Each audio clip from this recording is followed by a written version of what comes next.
Well, now to one of the top complaints for many residents in Philadelphia, graffiti.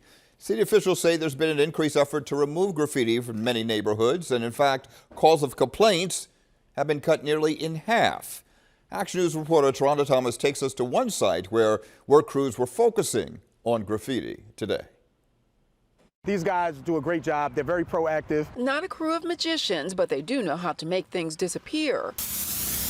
Getting rid of graffiti here in Port Richmond and across the city. It's about over 130 people in CLIP program altogether.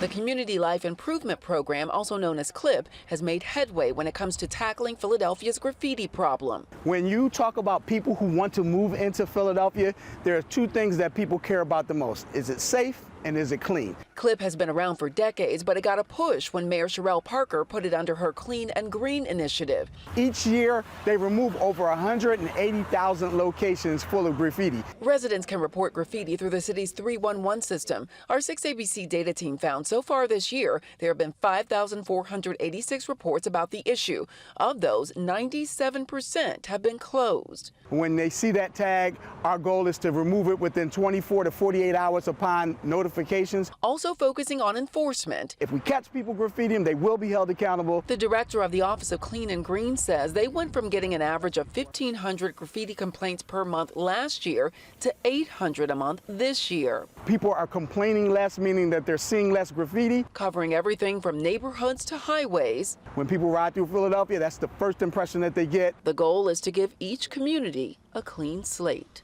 Ultimately, it just makes people feel good about where they live and where they want to stay at. Now that the wall's all clean, it's time for this crew to move on to the next site. If you need a crew like this to come to your neighborhood, you can report graffiti by calling 311. In Port Richmond, Toronto Thomas, Channel 6 Action News.